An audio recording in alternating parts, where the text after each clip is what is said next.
que alors, les émotions, la peur, la colère, la tristesse, ça sera du passé. Hein. Désormais, on va apprendre à vos côtés à les apprivoiser parce que tous, dans la vie, à un moment donné, on y est confronté et elles nous malmènent. Alors, on va déjà commencer par parler de ces trois émotions parce qu'on a le sentiment qu'il y a un peu une dualité. D'un côté, les bonnes émotions, de l'autre, les mauvaises émotions. Sarah Serievich, vous n'y croyez pas. C'est-à-dire qu'il n'y a pas de mauvaises émotions. Pour vous, tout dépend de la manière dont on les gère finalement. Exactement, il n'y a pas d'émotion négative. Il n'y a que la façon de le vivre qui peut être négative. Mais une émotion, c'est un mouvement de vie. Émotion, ça vient de movare. Movare veut dire mouvement. C'est le mouvement de la vie qui appelle. Il n'y a rien de plus extraordinaire que de se laisser sentir simplement cette émotion qui vient vous enseigner quelque chose. Une émotion est toujours le signal de quelque chose qui est à transformer à l'intérieur de nous. Donc vous êtes en train de nous dire que bien gérer ses émotions, c'est finalement, Michel Odoul, bien gérer sa vie, on gère un portefeuille émotionnel. Voilà, nous avons tous une cartographie émotionnelle et selon les individus, on va plutôt être de type colérique, on va plutôt être de type mélancolique, on va plutôt être de type introverti ou peureux. En tout cas, l'émotion, comme le disait Sarah, est véritablement le moteur pour l'être humain. Et c'est un moteur à la fois sur le plan psychique, puisque la capacité à aller à la rencontre des émotions et d'en faire quelque chose construit l'être, mais c'est également un moteur sur le plan physique, c'est-à-dire que l'émotion a comme particularité de toujours s'appuyer sur une réaction biologique. Et suivant la façon avec laquelle elle est gérée, elle est vécue, suivant la façon avec laquelle l'individu accepte de la recevoir et d'en faire quelque chose, eh bien, va se produire dans le corps un certain nombre de réactions biochimiques qui participent à l'équilibre ou au contraire au déséquilibre. Tout est lié, le corps, le psychique, tout est lié. Martine, c'est vrai qu'on a le sentiment parfois d'être un peu impuissant face à ces émotions. Hein. Je le disais, la colère, mauvaise conseillère, la peur paralysante, la tristesse, elle est terrassante, elle nous cloue. Finalement, bien gérer ses émotions, c'est aussi rester un peu acteur de sa vie, accepter de les accueillir pour justement peut-être mieux rebondir. Voilà, l'idée, c'est pas du tout de se battre avec ce mouvement de vie, hein, au contraire, c'est de l'accueillir pleinement et puis de lui donner une place, une écoute aussi, pour pouvoir ensuite permettre cette transformation, cette meilleure gestion en fait de ses émotions. Hein. Michel Odoul, c'est vrai qu'on a en tête ça justement, cette phrase « Arrête, tu me rends malade ». C'est-à-dire que nos émotions, elles peuvent aller jusqu'à nous rendre malades. Bien entendu. Bien entendu, mais regardez tout simplement par exemple la peur. À un moment donné, la peur, lorsqu'elle dépasse un certain seuil, peut amener à des chutes de cheveux, peut amener à des palpitations, peut amener à un malaise vagal, peut amener à un certain nombre de réactions biologiques qui traduisent physiquement que l'émotion a dépassé le seuil gérable pour l'individu.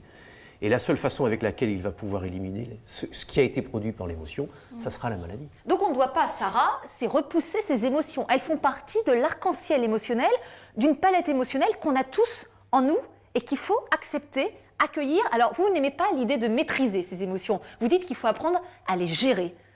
Oui, ça veut dire que c'est surtout contrôler, c'est le mot contrôler qui me dérange. Quand on dit « je vais contrôler mes émotions », parce que plus on va les contrôler, plus elles vont nous cristalliser. Nous cristalliser. Ça veut dire que ces émotions-là, c'est comme une, comment dire, c'est comme une soupape qui est là, qui va forcément exploser, parce que qu'on le veuille ou non, ces émotions existent.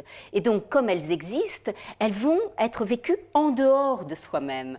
Et la personne va vivre hors d'elle-même, présente physiquement, absente psychiquement, parce qu'elle n'a pas pris contact avec ces émotions-là. Bon, alors justement, on va prendre contact aujourd'hui. On va passer en revue ces trois émotions avec votre regard, à vous, à la fois un angle psychologique, un angle physique, puis on aura justement, avec Martine, des solutions à chaque problème, à chaque émotion. D'ailleurs, ce n'est pas un problème. À chaque émotion, sa solution au naturel. Alors, on va commencer ensemble par la colère. Hein Sarah, la colère, alors souvent dévastatrice. Est-ce qu'on est tous colérique, parce qu'on s'aperçoit que par rapport à la colère, on n'est finalement pas tous égaux entre ceux qui la manifestent et au contraire ceux qui la renferment. Alors, on a tous ce mouvement à l'intérieur de nous. La colère, elle existe chez tout le monde, parce que c'est le réel de la vie. Mais là où nous sommes inégaux, c'est dans la façon d'accueillir la colère, de la sentir. Et la plupart des personnes sont ou dans quelque chose où elles ne sentent pas, elles sentent même pas. Il y a des personnes qui viennent dans mon cabinet, je leur dis « mais vous sentez que vous êtes en colère ?» Non, je ne sens pas. Pas de connexion à soi-même. Aucune connexion à soi-même. Ou alors, les autres personnes qui vont alors, pouf, ça va exploser. Elles vont la défouler. Donc la plupart du temps, nous avons tendance à les refouler ou à les défouler. Et le sens de la colère, parce que c'est magnifique la colère. Si vous n'avez pas contacté votre colère, vous n'avez pas contacté votre puissance. Enfin, attendez, c'est magnifique. C'est magnifique. Il y a quand même, quand des personnes se mettent en colère, on ne trouve pas ça forcément magnifique, Sarah. C'est magnifique si c'est senti et accueilli.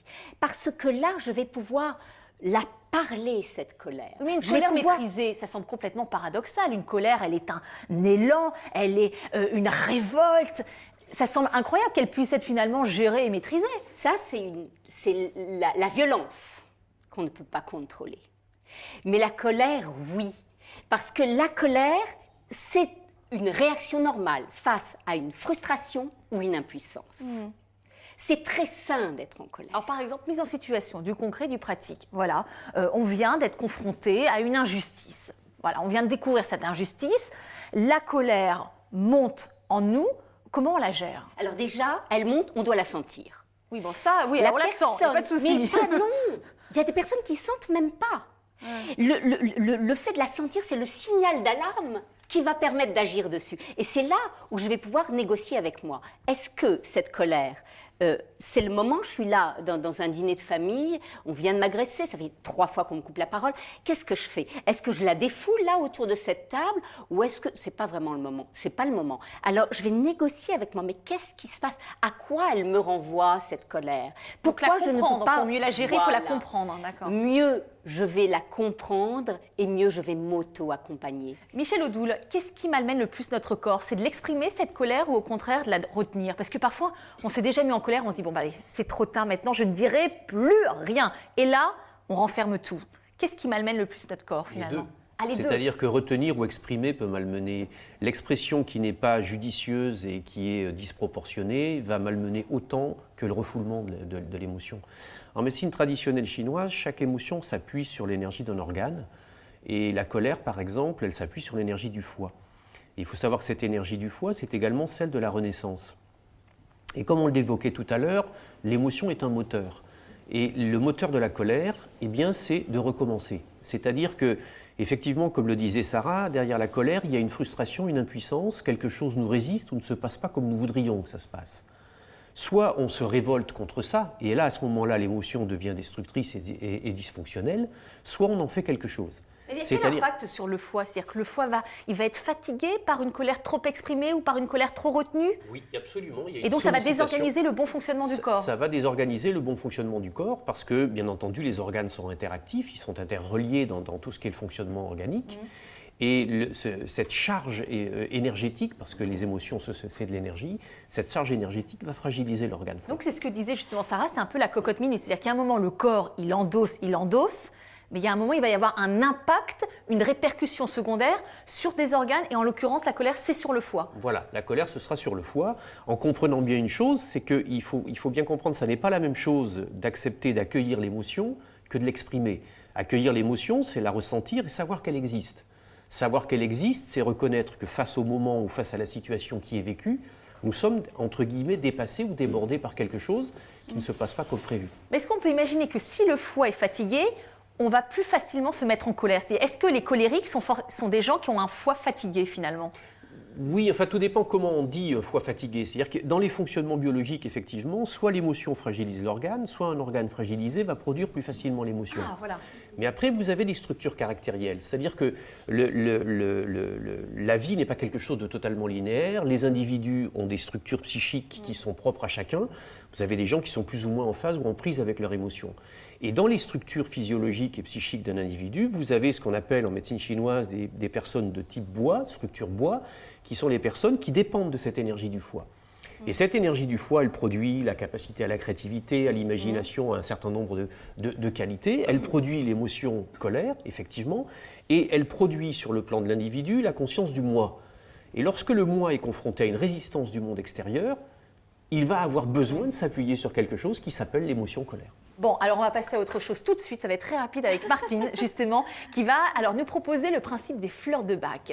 Alors c'est extraordinaire, on va expliquer justement les contours de ce produit. Est-ce que ce sont des fleurs qui agissent sur notre émotionnel, qui vont venir rééquilibrer toute notre palette émotionnelle? Voilà, donc on est vraiment dans le sujet, puisque les fleurs de Bach précisément s'adressent aux émotions négatives, puisque le docteur Bach a donc identifié dans la nature 38 plantes sauvages, et chacune d'entre elles a une fonction propre pour rééquilibrer en quelque sorte l'émotion. Mais ça semble incroyable, Martine, que Ça des semble fleurs incroyable, je sais puissent agir Eh oui. sur toute notre palette émotionnelle. Voilà.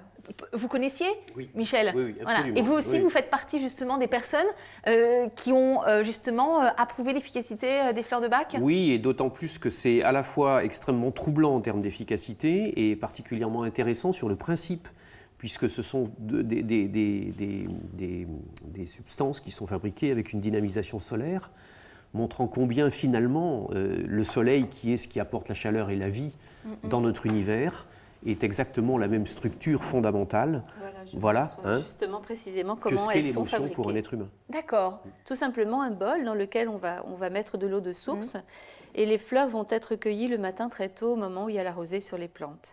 Et c'est comme une espèce d'infusion solaire qu'on va laisser donc au soleil pendant 3 heures. Alors expliquez-nous le principe alors, et celle que vous nous proposez pour justement apprendre Alors. à gérer la colère. On l'accueille et là on prend peut-être quelques gouttes et là ça va apaiser justement cette Voilà, émotion. donc l'idée, c'est qu'il y en a plusieurs qui peuvent s'adresser à la colère, mais j'ai choisi de vous en parler, de vous choisir 2 fleurs. Donc l'impatience, qui porte bien son nom, puisque c'est d'une part la première fleur que le docteur Bach a découverte, puisque lui-même il était impatient de trouver un nouveau système de soins naturels.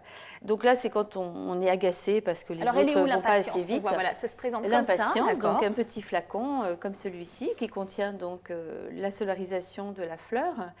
Et cette fleur, donc, quand on va l'utiliser de façon ponctuelle, si on est très peu colérique, mais si on a une tendance générale, profonde, régulière, récurrente d'être impatient, on va l'utiliser sur une durée un petit peu plus longue, comme 3 semaines. Mais c'est-à-dire qu'on sent la colère monter. Voilà. Là on prend combien de gouttes? C'est sous Alors la langue? déjà, je suis d'accord avec l'idée qu'on est en train d'identifier ce qu'on vit. C'est important déjà, pas juste de prendre une fleur pour dire je vais faire quelque chose et je vais la gommer. C'est déjà de prendre conscience, on est en colère et que ça finit aussi quand même par déranger. Ça me dérange sur le plan physique. Mais parce prendre que conscience, c'est aussi agir. Et Et on là, va c'est un moyen agir. d'agir. Et on voilà. agit ensuite en prenant la bonne fleur. Parce que parfois, les gens connaissent les fleurs, mais ne les prennent pas. Ils préfèrent rester en colère. Alors quand on prend justement, oui, parce que parfois il y a des bénéfices Et secondaires oui. aussi. Voilà. Voilà. Alors c'est-à-dire qu'on prend combien de gouttes? Alors, Comment ça se passe? C'est immédiat c'est- et l'effet est immédiat? Alors, quand on est vraiment en colère de façon ponctuelle, on va effectivement ouvrir ce petit flacon. Là, je suis impatiente parce que ça n'arrive pas à ouvrir. Bon, Et- attendez, on n'est pas en colère, on est tellement bien ensemble, on va quand même tester. Alors, Alors, on c'est-à-dire prend comment? 2 gouttes, voilà, on les prend directement dans la bouche. Sous la langue? Dans la bouche, donc ça peut D'accord. être dans la bouche, sur la langue, sous la langue. Voilà, c'est légèrement alcoolisé. Non, c'est pour tester, vous savez, j'aime bien. C'est Voilà. légèrement alcoolisé. L'effet inverse si on n'est pas en colère. Non, alors justement, on la prend uniquement quand on a besoin de fleurs parce qu'on est dans un état négatif. Et le but de la fleur, c'est de remettre en équilibre, de transformer notre défaut, notre difficulté. Donner un autre message au en corps, qualité. c'est ça? Voilà, donc le docteur Bach a une très jolie phrase, il disait que le but, c'est pas de lutter contre nos défauts, précisément, c'est de les accepter pleinement pour ensuite permettre que ce défaut puisse se transformer en qualité positive. Parce que Donc, derrière, c'est la patience, c'est la tolérance, c'est l'acceptation du rythme plus lent des autres. On peut Donc, aller jusqu'à combien de gouttes par jour? alors, on prend 2 gouttes à chaque prise et on peut faire jusqu'à 4 fois par jour. Et on D'accord. peut diluer aussi dans un petit peu d'eau, le mettre dans une petite bouteille, comme ça on l'emporte à son bureau, c'est plus discret. Comme ça, personne ne vous demande ce qui se passe. Donc, vous pouvez boire cette petite bouteille, vous mettez 2 gouttes de cette fleur et vous buvez cette petite bouteille sur la journée. Il est bien évident que si vous avez une colère qui est très ancienne, on préférera utiliser un petit flacon de compte-gouttes dans lequel on va mettre la fleur, voire d'autres fleurs associées, et on va utiliser ça sur 3 semaines. D'accord. Mais 3 attendez, Martine, semaines. il y a un peu d'alcool, dis donc, là, dans le Oui. produit. Alors, on le dilue, bien sûr, c'est très dilué. Et pour les enfants... Pourquoi il y a de l'alcool, C'est justement, un associé au- conservateur. Ah, tout c'est un simplement. conservateur. Oui, ça n'a pas d'accord. de fonction propre à l'alcool. C'est D'accord. vraiment juste un Bon, conservateur. alors on a noté l'impatience pour la colère. On va faire une petite pause. Hein. On va aller justement... Prendre notre temps. Voilà, on va prendre notre temps puisqu'on a pris l'impatience, donc ça va être parfait. On prend notre temps et on est allé à la rencontre de Sophie Marion Tantillet. Voilà, elle est hypnothérapeute et elle nous explique les contours de l'hypnose thérapeutique ou comment cette technique peut nous aider justement à libérer nos blocages émotionnels. On est allé à sa rencontre et c'est un sujet qui est orchestré par... Émilie Lemoine. Mais ils sont formidables. Allez, on se retrouve à tout de suite.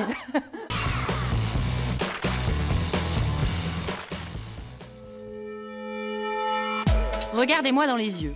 L'hypnose aujourd'hui vient au secours de vos blocages émotionnels. Nous avons rencontré Sophie Marion Tantillet, hypnothérapeute, qui nous en dit un peu plus sur ce métier pas comme les autres. Un blocage émotionnel est le résultat d'une émotion mal gérée. C'est-à-dire qu'à un moment donné de notre vie, dans une circonstance particulière, on n'a pas pu évacuer une émotion trop forte qu'on a ressentie. Et du coup, elle va rester bloquée en quelque sorte à l'intérieur de nous et se manifester soit par le biais d'un comportement qui est désagréable, qui est inconfortable, par le biais d'une maladie, pourquoi pas, ou alors par un problème psychologique, une difficulté, un manque de confiance en soi, de l'anxiété, une angoisse, des phobies, des allergies, différents moyens. Eh bien, cette émotion qui est restée figée, en quelque sorte, à l'intérieur de nous, étant donné qu'elle est figée au niveau inconscient, eh bien, grâce à l'hypnose thérapeutique, on va pouvoir accéder à travers l'inconscient à l'origine de notre blocage pour pouvoir s'en libérer, le dissoudre en quelque sorte. Il y a quelque chose à l'intérieur de nous qui s'appelle l'inconscient qui va nous permettre de savoir si on se sent bien ou pas. Tout d'abord, on va faire connaissance, le patient et moi. Je vais entendre sa demande, on va parler de ce qu'il ressent, de ce qu'il a ressenti, comment se manifeste le blocage, est-ce qu'il en connaît l'origine, peut-être oui, peut-être non. Et puis, on va essayer de déterminer également les croyances qui sont rattachées à ce blocage. Quelle conviction cette personne a sur elle-même et sur le monde en général qui peut l'empêcher d'avancer. Et puis ensuite, seulement, on va faire un travail sous hypnose.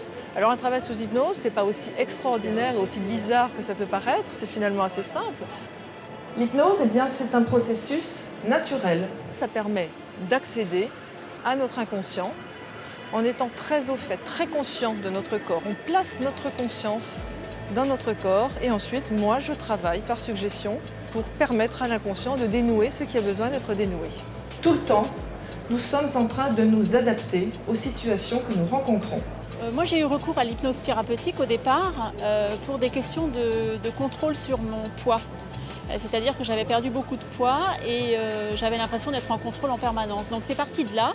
Mais c'est vrai qu'on est parti de ce point-là et nous avons traité l'ensemble des émotions qu'il y avait derrière cette problématique pour m'aider justement à retrouver confiance en moi, dans le fait de manger des choses qui me font du bien et pourquoi me faire du bien et régler donc des émotions que j'avais depuis l'enfance en lien avec peut-être des questions personnelles avec les parents, les frères et sœurs, etc.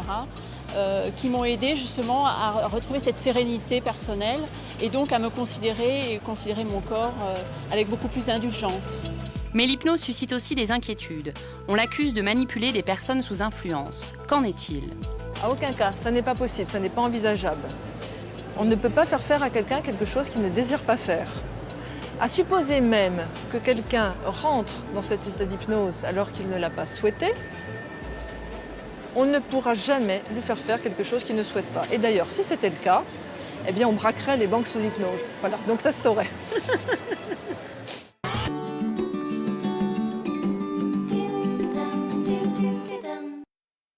Waouh, t'as fait une coloration? Oui, je me suis enfin lancée et c'était vraiment agréable. J'aimerais bien tester aussi. Nouveau Saint-Alc Palette Perfect Gloss Color. Une coloration sans ammoniac, des couleurs intenses et une brillance gloss. Et dans 8 semaines, on essaie une autre couleur. Nouveau Saint-Alc Palette Perfect Gloss Color. Lancez-vous aussi.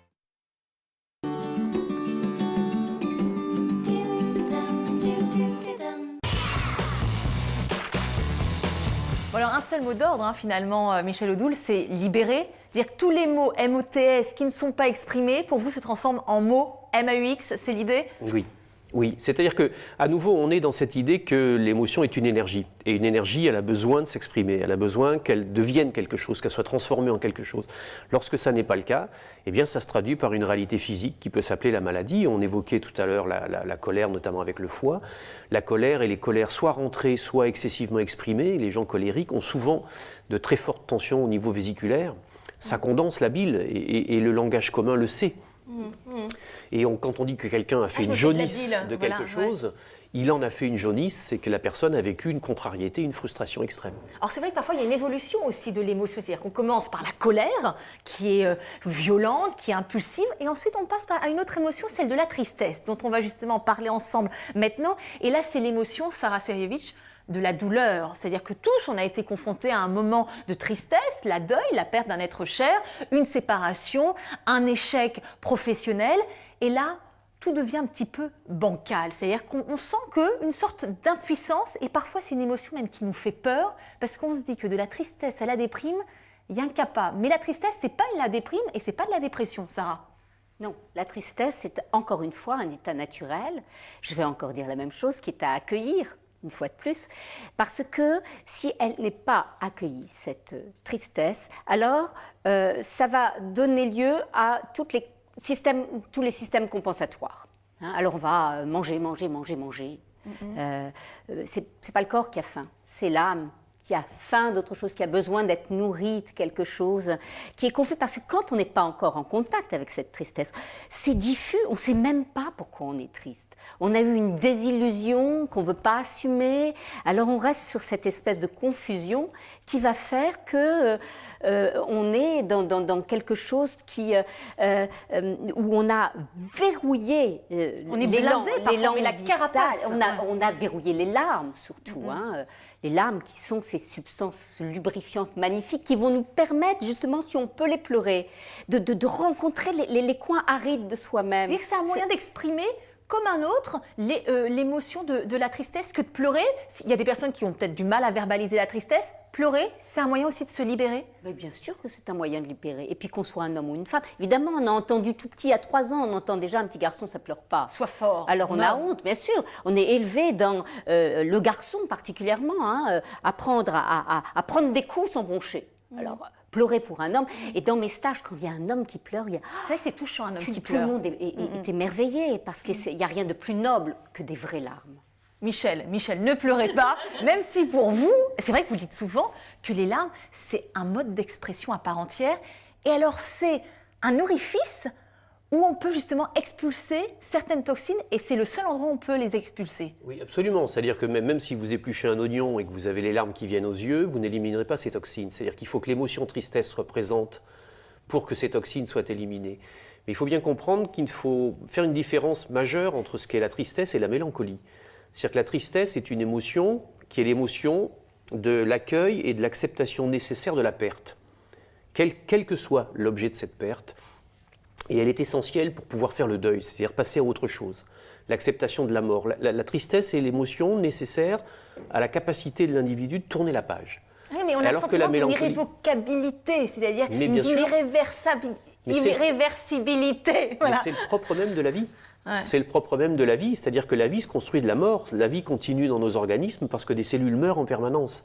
C'est-à-dire qu'il faut bien comprendre que dans les principes mêmes de la vie, il y a un moment donné où il y a une nécessité à faire autre chose de ce que l'on est. Oui, on a du mal à gérer l'avant-après finalement. Voilà. C'est ça. Alors que la mélancolie, qui peut conduire à l'état dépressif, voire être elle-même une forme de dépression, c'est plutôt le regret et l'attachement au passé.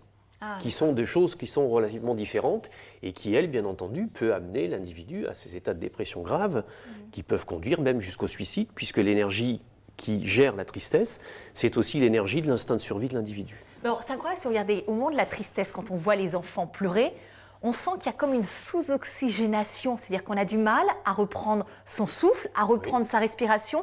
Là, l'impact de la tristesse, il a lieu au niveau des poumons, au niveau de cet organe. C'est l'organe poumon qui porte cette émotion-là.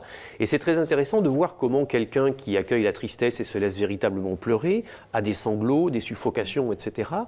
Mais toute personne qui, à un moment donné, a véritablement accueilli de la tristesse et s'est permis de pleurer, après, se sent mieux. Mais c'est vrai. Combien de C'est-à-dire fois, regardez, qu'il y on se dit, a... oh, ça fait du bien. Mais Voilà. on est fatigué, par contre, ça Oui, fatigue. bien sûr, Ouais. parce qu'il y a eu un profond travail de nettoyage et d'élimination. On est passé à autre chose. Ah, c'est-à-dire qu'on nettoie ses émotions et on nettoie d'une certaine manière notre corps des toxines provoquées par l'émotion. Absolument. Et l'interdit de la tristesse conduit à la colère. Oh là là, mais tout est lié. Ouais, là. Donc, c'est-à-dire que si on n'exprime pas notre tristesse, on va fatiguer nos poumons et après, on peut développer, par exemple, des maladies comme des bronchites. Oui, comme, bronchite, peut-être- dermatose, constipation, c'est-à-dire que parce que le gros intestin est en lien avec le poumon et un de ses assistants, et donc ça peut générer un rapport à la vie qui lui-même va être constipé, c'est-à-dire qu'on va s'interdire toute expression et toute manifestation particulière. Alors c'est vrai que nous sommes dans des cultures où tout doit être aseptisé. Tout ce qui est émotionnel, ou Maîtrise, etc. contrôle. Voilà, tout doit être parfait, rien ne doit bouger. Nous sommes assez proches de l'absence de vie, là. Oui, c'est vrai. Je voudrais ajouter Ouais. que c'est aussi en sens inverse. Ça veut dire, souvent, une colère cache une grande Absolument. tristesse. On le Oui, voit à et travers les le... deux vont vraiment bien ensemble. Et à travers le fait éducatif, ça se traduit très très bien, puisqu'on interdit aux petits garçons de pleurer, donc ils deviennent colériques. On interdit la colère aux petites filles, donc elles deviennent pleureuses. Exactement. C'est-à-dire qu'il y a une espèce de balance, et la façon avec laquelle l'individu accueille les émotions est souvent liée au vécu de la petite enfance et aux modes éducatifs. Donc, vous êtes en train de nous dire que mieux on respire, mieux on gère sa tristesse, mieux on gère sa tristesse, mieux on respire, ça va encore dans tous les sens, Oui, comme pour la colère. Absolument, absolument. Et par essence même, cette capacité à gérer la tristesse amène à une meilleure oxygénation du corps et par conséquent à un meilleur fonctionnement de celui-ci, puisque si le corps est mieux oxygéné, la vie circule mieux en nous. Bon, on va apprendre tout à l'heure, vous savez, dans l'émission, il y a toujours une petite partie pratique. Michel va nous donner tous les détails, tous les coups de pouce, voilà, dont on a besoin au moment où on est envahi par ses émotions. Alors là encore, à chaque émotion, sa solution thérapeutique et sa solution florale. Alors, Fleur Martine, bonheur. pour gérer la tristesse. Alors justement, pour illustrer le propos qu'on est en train de dire, voilà, tout à l'heure on était sur la colère, qui peut effectivement cacher une tristesse. Donc là, on est en l'occurrence en contact avec sa tristesse. Alors il y a une fleur très intéressante qui s'appelle l'étoile de Bethléem, qui est très belle d'ailleurs. J'aimerais beaucoup que vous puissiez la voir, elle est elle est belle. magnifique. Et c'est une fleur qui a cette capacité effectivement de nous libérer de nos émotions profondes, d'accueillir ce moment de deuil, de séparation, de vide intérieur, qui est une étape intermédiaire pour retrouver l'élan de vie progressivement en nous. Donc c'est une très jolie fleur et c'est assez étonnant dans la nature parce que quand elle pousse et qu'elle a fini de fleurir, tout s'efface. On ne voit ni plus sa tige, ni sa feuille, ni la fleur. Donc tout disparaît. Un peu à l'image de cette émotion qui est en nous et qui va disparaître petit à petit pour laisser place justement à ce nouveau flux de vie dont on parlait, qui va de nouveau nous animer et nous donner envie de reprendre notre chemin enrichi de cette expérience, parce que si on ne rentre pas dans le processus de deuil, on ne peut pas retrouver vraiment la vie à 100%. Donc il faut On reste à accueillir, moitié vivant. accepter Absolument. pour mieux Pour repartir. transformer, Voilà. absolument. Parce que les Traverser. rustines, il y a un moment où ça ne marche Traverser. plus, les rustines. Voilà. On a tous essayé sur le pneu du vélo, on met des rustines, on essaye de camoufler, mais il y a un moment où le tient pas. pneu rend l'âme.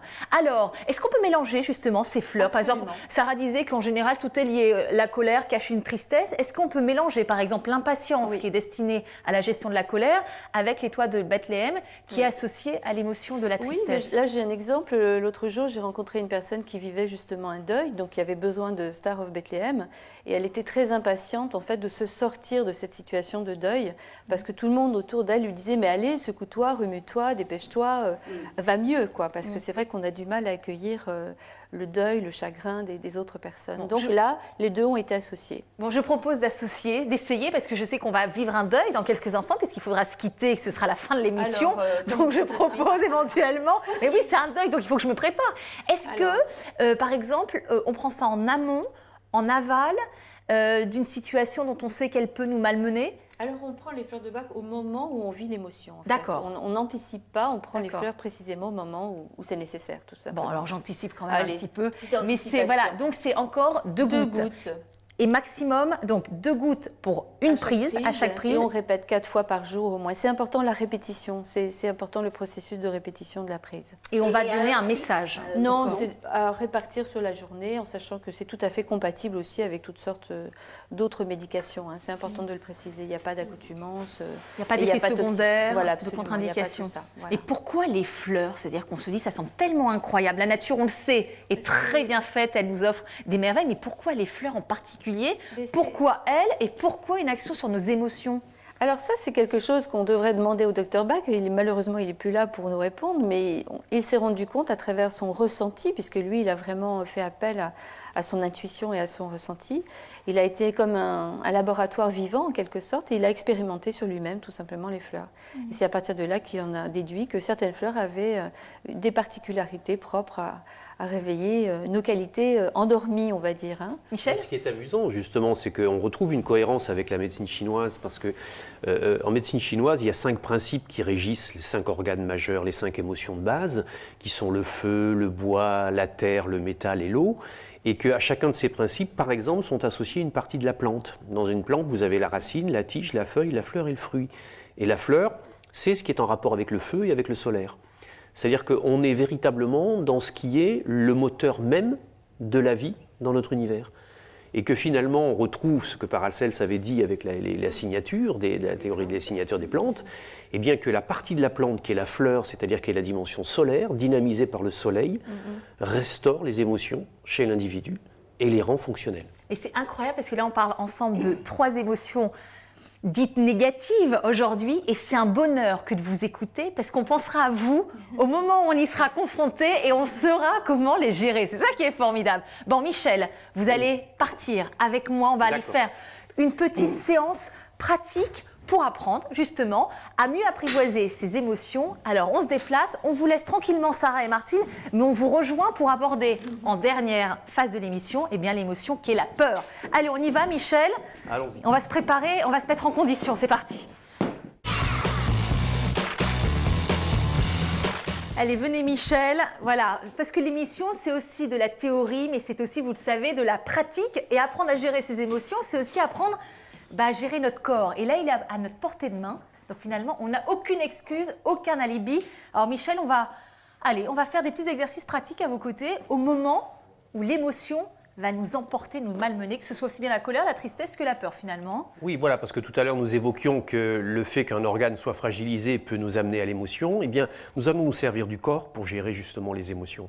Alors de 2 façons. Une façon générique, c'est-à-dire que quelle que soit l'émotion, colère, tristesse ou peur, il y a des petites choses très simples à faire qui vont nous permettre de les stabiliser, qui vont nous permettre de les calmer. Et ensuite, on verra des points spécifiques pour chacune d'entre elles. Voilà, donc avant de verbaliser à outrance, d'abord, on prend conscience, que nous disait Sarah, et ensuite on fait appel à notre corps qui est notre meilleur allié. On y va, premier exercice, Michel. Alors, nous avons un outil merveilleux dans le corps qui est en relation avec les 2 systèmes nerveux qui sont ceux qui permettent au corps de fonctionner et qui sont en relation avec les émotions, qui s'appelle la respiration. La respiration, on peut à la fois décider de respirer vite ou respirer lentement, mais en même temps, on ne peut pas se suicider en arrêtant de respirer. C'est-à-dire qu'il y a un autre système nerveux qui prend le pas et qui est celui qui est en rapport avec les émotions. Et on va se servir de lui et de la respiration pour calmer justement notre état émotionnel. Alors, donc une respiration extrêmement tranquille. Ventrale. Voilà, on va essayer de descendre le souffle dans le ventre. On va inspirer en gonflant le ventre. Puis ensuite, on va expirer et on va chasser toutes ces tensions dans le sol, comme si elles s'en allaient dans les jambes et dans les pieds. On expire par le nez ou par la bouche? L'idéal, c'est de toujours respirer par le nez, que ce soit à l'inspire ou que ce soit à l'expire. D'accord, d'accord. Est-ce qu'on bloque, Michel? Excusez-moi, à chaque fois, j'ai pas réussi. Laissez le temps, la respiration. On arrive en inspiration totale, puis ensuite on expire très lentement, très calmement, en chassant toutes les tensions vers le sol. Et on fait ça 5 fois. Par le souffle, on va extérioriser. Voilà. Finalement, parce que le poumon, c'est le seul organe, le seul orifice en lien qui nous connecte avec l'extérieur. Avec l'extérieur et qui nous permet de recevoir et à la fois d'expulser. Nous recevons la vie et l'oxygène, nous rejetons la mort et le gaz carbonique. D'accord, donc on rejette ce qui nous malmène, dont on n'a pas besoin, on se débarrasse du surplus négatif. Alors, ensuite... Une fois que l'on a fait ces 5 respirations... Vous notez à la maison ce qu'il faudra faire. C'était la dimension physique. Sur la dimension psychique, comme on l'évoquait et qu'on l'évoquera à nouveau tout à l'heure, il suffit tout simplement de se poser une question majeure et de se dire, mais l'émotion, la colère dans laquelle je suis maintenant, la tristesse dans laquelle je suis maintenant, la peur dans laquelle je suis maintenant, qu'est-ce que ce sera dans un an? Qu'est-ce que ça représentera pour moi?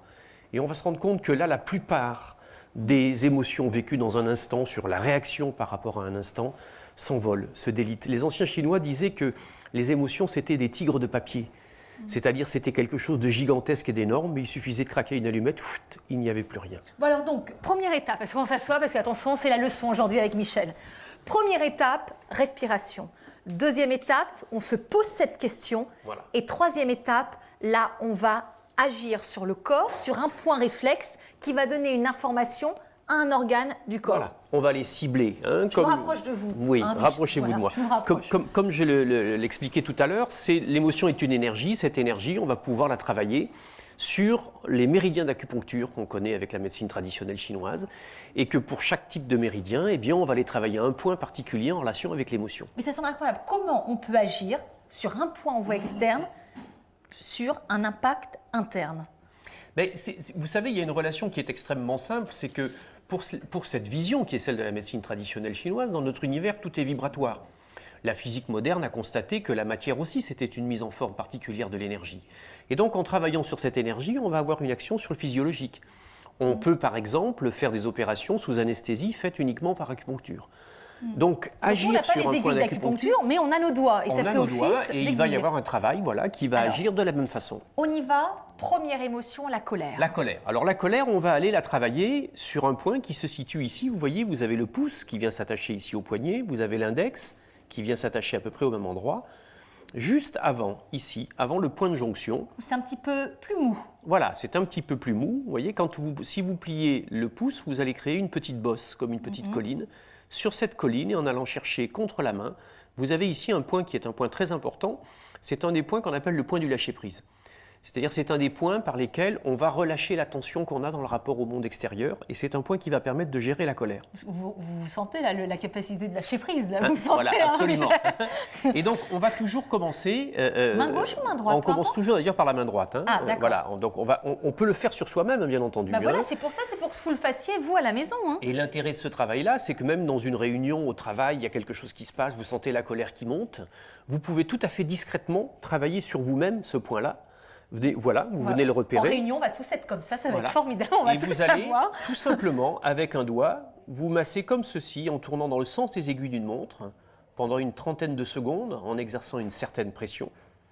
C'est-à-dire que là, on donne l'information au corps qu'on a compris Voilà. l'émotion et qu'on l'accueille. Voilà. Et le fait de dire, voilà, j'ai compris, déjà, on expulse. Et on est en train de se donner en plus les moyens de le gérer, à la fois physiologiquement et psychologiquement parlant. Donc ça, c'est pour la colère. Voilà, Alors, 30 secondes, 3 voilà. fois, Main droite plus main gauche. et ensuite main gauche. D'accord. Hein? Donc la colère, ça c'est fait. On va passer à la tristesse. La tristesse, donc nous l'avons vu tout à l'heure, c'était une émotion qui est associée à l'énergie du poumon.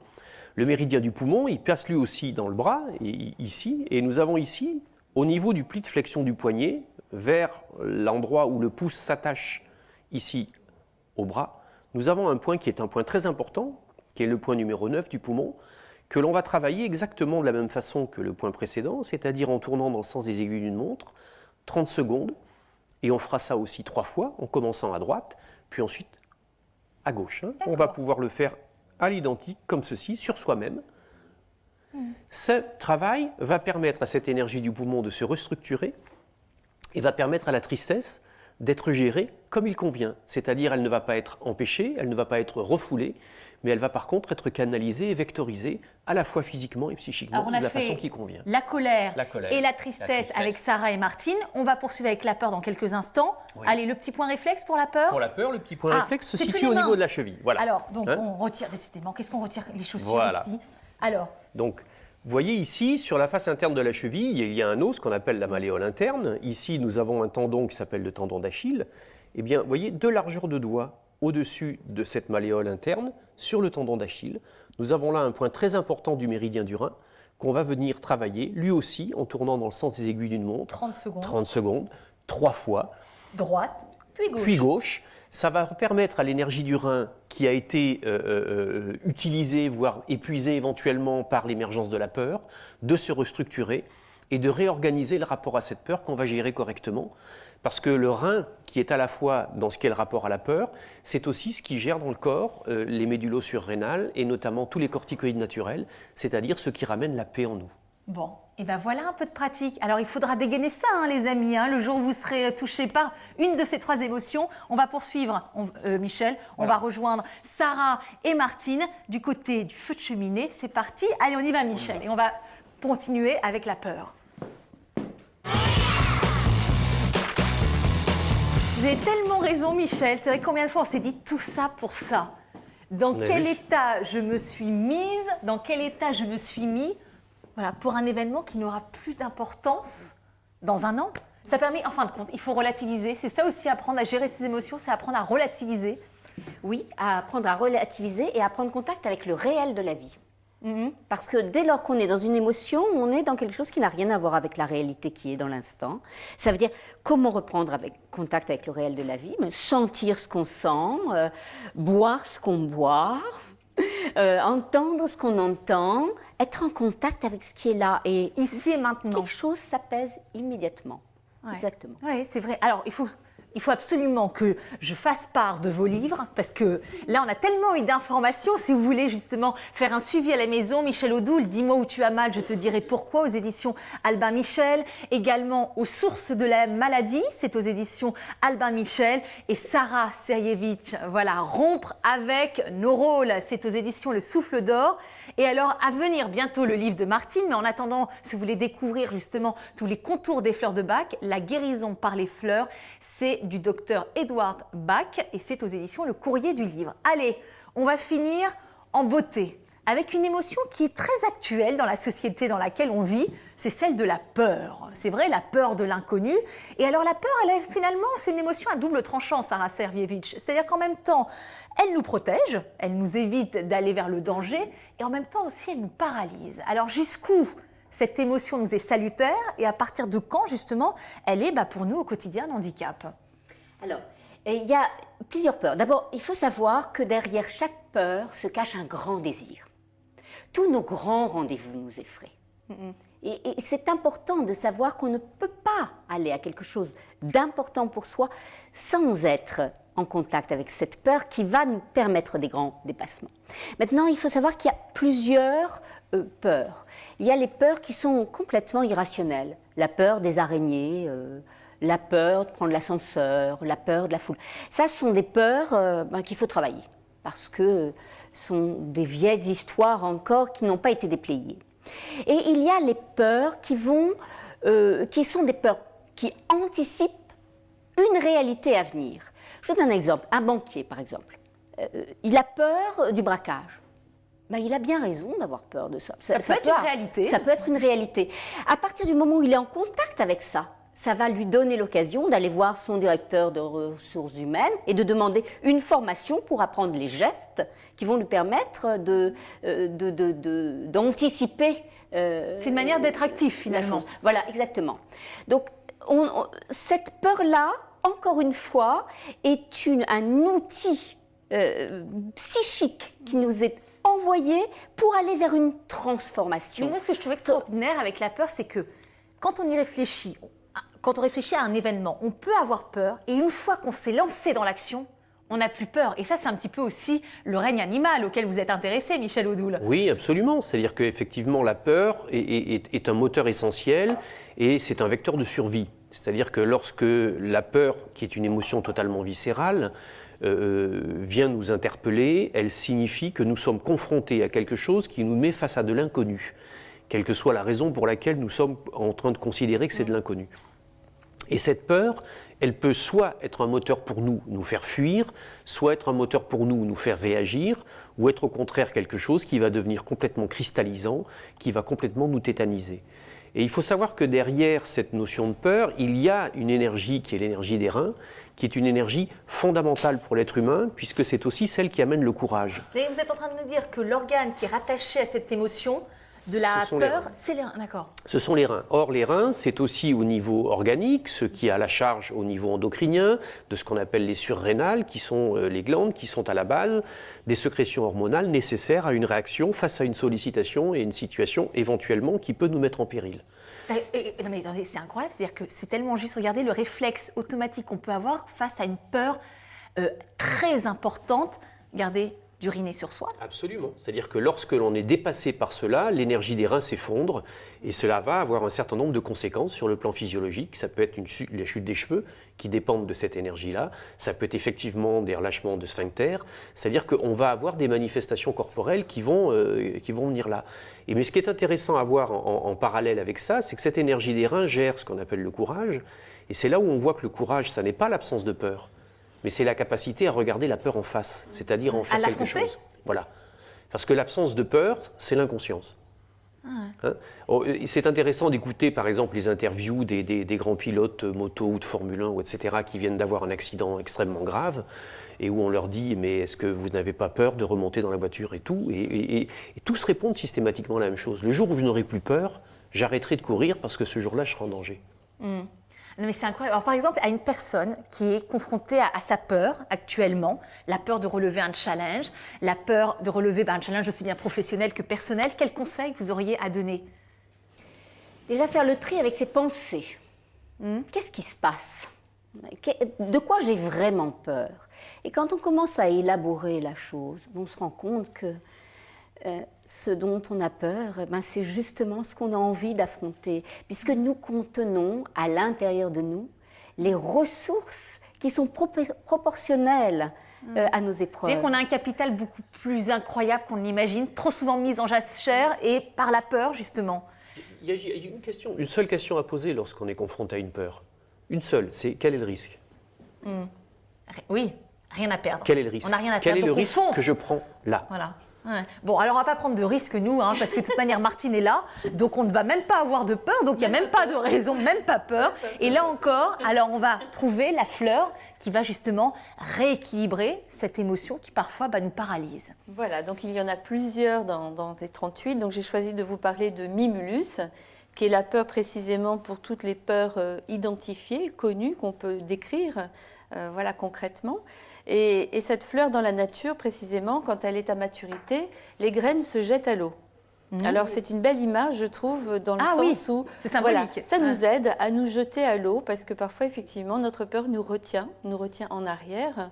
Et quand on prend la fleur, ça développe le courage d'affronter nos peurs, non pas de supprimer notre peur, mais d'affronter notre peur et de se rendre compte qu'on a bien plus de possibilités qu'on ne le pense. C'est-à-dire qu'il faut que l'envie prime sur la peur. En fait, on dépasse. Et après, souvent, on a beaucoup de joie. Quand on a pu transcender nos peurs, on se rend compte qu'on est capable de bien plus que ce qu'on imaginait. Puis la vie, c'est finalement une aventure. C'est la joie, c'est le courage et l'aventure. Mais oui, c'est ça. C'est-à-dire qu'on a le sentiment que les grandes aventures, c'est de partir à l'autre bout du monde, mais le quotidien est en soi une aventure. Allez, tiens, Cassandre qui... Allez, on est comme à la maison, voilà. Non, mais c'est vrai que la vie, c'est une aventure. On a tendance à l'oublier, Michel Odoul. C'est un risque à prendre? La vie est un risque à prendre. Mais oui, parce que de toute manière, regardez, ça sera compliqué, parce que c'est un risque, puisqu'on sait tous qu'on va un jour, finalement, mourir. C'est pour ça qu'il faut en profiter ici et maintenant, dans le carpe diem. Voilà. Bon, c'était bon, voilà, de partager ce moment à vos côtés. Ça va, Cassandre? Oui, très bien. Bon, alors, on a tellement parlé qu'on n'a même pas eu le temps. Ah non, mais alors, il faut honorer. Il faut honorer. Tenez, allez-y. Voilà, le jus du jour, le jus de Cassandre. Eh bien, écoutez, les amis, voilà, à cette belle émission qu'on a partagée ensemble. Merci à vous quatre d'avoir partagé cette émission. Merci à vous de nous avoir suivis. Ça a été un bonheur. Je vous rappelle que vous pouvez retrouver toutes les informations, toutes les références de l'émission sur le site internet de vivolta.com. Et alors déjà, Michel a un coup de cœur pour le jus, c'est ça, Michel? On fait Vous êtes voir? C'est le mot. C'est bon. Oh là là, écoutez, faites-le à la maison. Vous avez noté la recette, sinon elle est sur le site internet de Vivolta. On vous souhaite à tous beaucoup de bonheur et on vous souhaite surtout une très belle journée. À très bientôt sur Vivolta. Très belle journée à vous tous.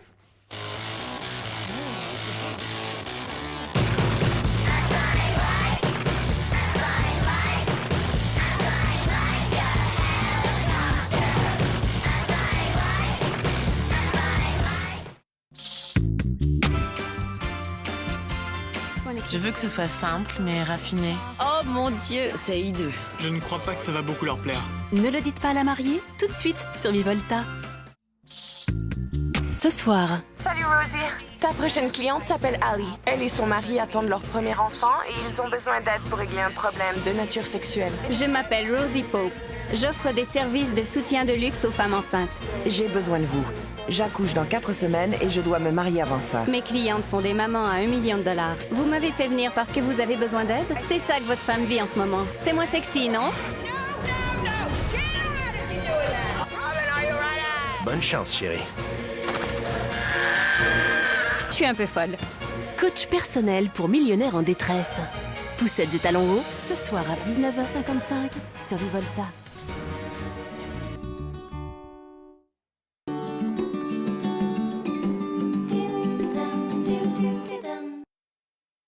Je suis Roy, président de Roaco. Roy attend beaucoup de ses collaborateurs. Productivité, précision et surtout beaucoup de pauses. Pour que le travail avance, Roaco, encourageons les pauses. Waouh, t'as fait une coloration. Oui, je me suis enfin lancée et c'était vraiment agréable. J'aimerais bien tester aussi. Nouveau Saint-Alc Palette Perfect Gloss Color. Une coloration sans ammoniac, des couleurs intenses et une brillance gloss. Et dans 8 semaines, on essaie une autre couleur. Nouveau Saint-Alc Palette Perfect Gloss Color. Lancez-vous aussi.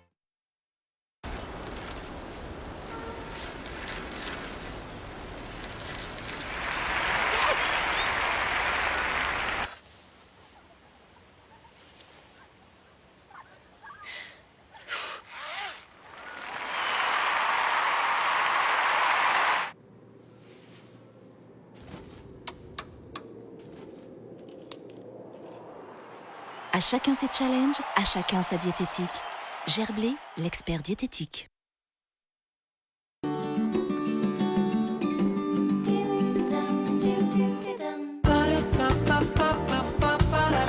Embarquez pour votre divertissement avec MSC Croisière.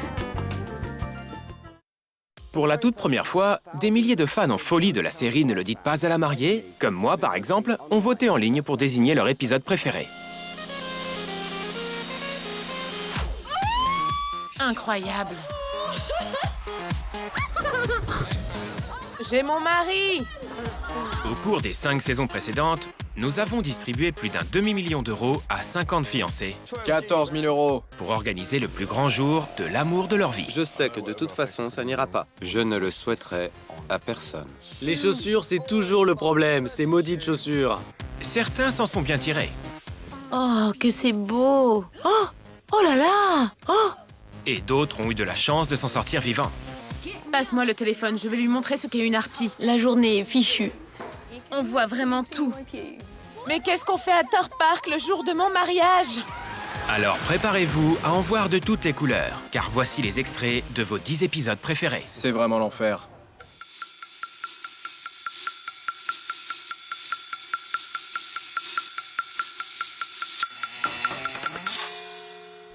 Jusqu'à présent, ce sont les fiancés qui choisissaient tout dans la série Ne le dites pas à la mariée. Mais maintenant, c'est à votre tour. Nous vous avons demandé de voter en ligne pour votre épisode préféré parmi les 20 que nous avons présélectionnés. Vous avez été des milliers à voter. Vous vous êtes disputé avec votre cher et tendre. Mais lequel avez-vous mis à la première place? Serait-ce Charlie, le dingue de science-fiction? Top là, Primo. Merci. Ou bien le mariage trépipole de Nick et Leila? C'est pas vrai. Le carrosse de Cendrillon. Ou peut-être celui de Simon, qui a osé Las Vegas. Maintenant, toute la famille est désemparée. C'est votre émission, alors munissez-vous de confettis pour les jeter sur l'écran, si vous en avez envie. Nous allons découvrir ceux qui font partie des 10 meilleurs épisodes et quel est celui que vous avez trouvé le meilleur de tous les Ne le dites pas à la mariée. La série Ne le dites pas à la mariée nous a bien montré qu'il n'est pas facile d'organiser un mariage. Si vous n'en êtes pas convaincu, regardez donc combien de fiancés ont frisé la dépression. Presque tous en fait, si on fait le compte. L'un d'entre eux, c'est notre numéro 10. Luc, 22 ans. De loin le plus jeune. Et le plus émotif de tous les fiancés de la série.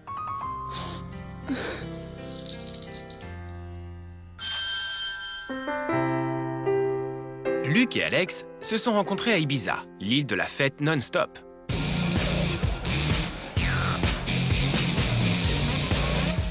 Londres, c'est ma femme. Et ma maîtresse, c'est Ibiza. Il n'y a pas de meilleur endroit pour se marier. Beaucoup de gens vont à Ibiza pour s'évader de leur quotidien, mais ils ne trouveront jamais leur future épouse. C'est important pour moi de me marier à Ibiza. C'est mon rêve. J'ai toujours voulu faire ça. En plus, c'est là que nous sommes tombés amoureux l'un de l'autre. Mais le problème dans ce paradis, c'est qu'à moins de vivre en Espagne ou d'être catholique, vous ne pouvez pas vraiment vous y marier. La solution que Luc a trouvée, c'est un mariage civil en Grande-Bretagne, suivi d'une bénédiction à Ibiza. Ça a l'air simple, mais ça peut aussi mal se terminer.